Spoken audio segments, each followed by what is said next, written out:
Bire AZ subscribe Diraamaa KIYYOO Afan Ojindura. Male barakana so free baay'ee nextur. Oh, ani sakkasu. Tugaa keeti. Kanaaf qophii cidha keenyaaf jijjii sadii dhungoo. Fro. Ani wanta jireenya koo keessatti jibbu jedha. Siin kan si gammachiisu kana taanaan rakkoon qabu. Yeroo gabaabaa keessatti cidha goonu taanaan yeroo gabaabaa keessatti fudhuu dandeenya. Kau mana kesenanti? Amayun jalan tani. Garau masih sumber baju mana? Malam gua dah jadi tu film gua jalan demi tiba. Wahai rumah gua na iya tu jadi masih sumber ya ada garu. Kisi gua jalan rumah tu musara ya. Si baca mana? Garu Mela nak cidha waan jedhamu jaalatu. Maal? Garuu siinaan ispaayee garaana nyaate. Sanarraan baay'ee jarjartanii jarjarsuun keessan waan fayyaa qabu natti fakkaata. Jarjartanii inumaayyuu turreerraa malee.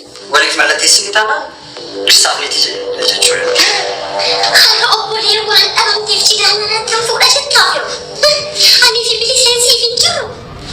Bire AZ subscribe like share gochuudhaan Diraamaa kana react goona wajjin akka dhumaan wajjin ilaaluudhaan subscribe like gochuun akka hin daganne sin jedha nufaanuma tura. Boleettiin koo hogganaa shooliin jaalala akka jalqabdee turte sitti meen ture miti? Gammachuu isaa ibsachuu fi laaqana nu affeeruu barbaade.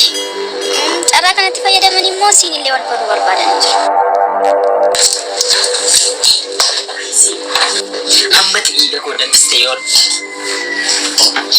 baay'een gadda dhugaa hin danda'u. Maaliif? Maaliif ta'e? Siinaan nati yoon kana dhageesse. Sifan. Har'a dogoggortee maqaa sinaan kaaste taanaan Sifan? Bilisa? Akkamitti? Isheen asirratti argitan bareeduun kun jaalama gidduu taadha warraa kooti. Yaa Rabbi galata kee. Akkuma beekamu Diraamaa kanaan akkas bashannantaa jirtan abdiin qaba. Like subscribe share gochuun akka hin daganne. Silaama mucaa kana fakkaatu didanii maal gochuuf? Cidha yoo nuti qabdarre. Seenaan cidha ji'a sadii keessatti yaadneerra. Sanummoo cidha maatii qofti irratti argame. Ati moomijee waan taateef itti qophaa'e. Inni maal rakkoo qabatteeti. Garuu meelaalaan miinjee kan biraa taate taanaan isheedhaaf taate taanaan nan komattanii yaalaan irratti na argamu. Meelaalaan argamu ishee waan qabu beektan. Garuu waan natti fakkaatu miti. Silaasa akkamitti argamti? Hiriyaan isheen ammaa kun waan iyyamuuf natti hin fakkaatu. Gowwaan kun. Eenyummaa isaa barteetta moo? Eenyummaa isaa yeroo gabaabaa gidduutti nan beeka. Sun baay'ee akkasumara waan nama dhibbisu miti yeroo isaa. Siinaa. Eenyummaan isaa beekuu dhoon tokko sin fayyadu si. Ati callisi dhuma jireenya mataa keetti jira. Jireenya mataa keetti jiraadhutti. Siinaan dhugaa isheeti. Haa ta'u dhiifama isiniin jee kanatti fakkaata. Keenya rakkoon qabuuti.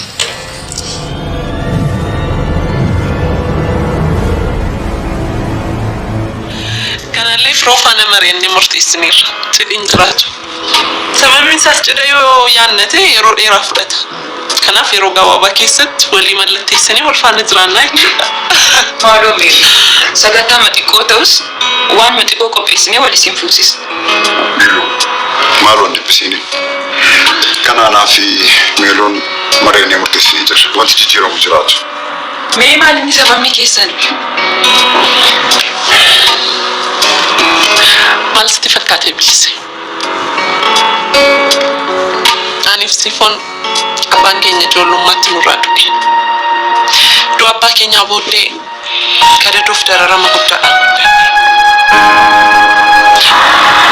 Sifaan baay'ee xiqqoo taatus ani isheerra waan hin jiruuf aniif abbaan koo walitti dhiyeenya addaa qabna turre. Waan baay'ee haasofna. Abbaan koo yeroo hundumaa irra deddeebi'ee intala koo cidha kee osoo hin argin waaqni na fudhatiin jedha ture. kaasa ture.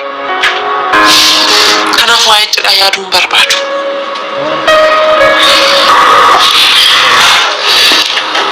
Baay'ee garaa nama nyaatameera.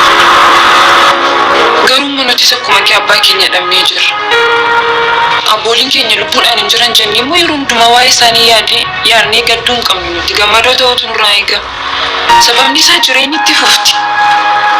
Kun sababa sii ta'uu hin qabu miidhu. Abbaan koo ajjeesamee du'e. Umriin isaa ga'ee miti kan inni du'e ajjeesaniitu abbaa koo. Umrii isaa malee ajjeefame abbaan koo. Maanyi kennati kun yeroo hundumaa waan haaraa akkasitti ta'u yeroo hundumaa miira keessa seenu. Miira keessa jijjiirame bashannanuuf inni kan walitti qabanne taphataa. Maaloo afaan duwwaa taatanii laaqanis qophaa'eera goota hundumtu qophaa'eera. Diraamaan kun hedduu baay'ee bareedaa kan ta'edha. Isinis like, subscribe, praise YouTube subscribe godhuudhaan ishin miilaalaan akka jaalalan nama biraatiin qabamte gara biraatti sammuu kana ajjiisuuf natti fakkaataa jirti. Isinis ammoo akka dhumaan like, subscribe share gochuudhaan akka guddisanaaf deeggaruutti praise like, subscribe share gochuun abdii keessaniin jecha diraamaa kana dakkaan isinis yaada keessan komentii barreessuun Kennaan illee kun waggaa sadii dura neerumuu jechaa turte. Yeroo gabaabaa kana gidduutti maaltu kan yaada ishee jechisiisan hin beeku. Jaalala firaa ol qaba. Siin akka hin dandeenye firaa ol danda'e ta'uusaati.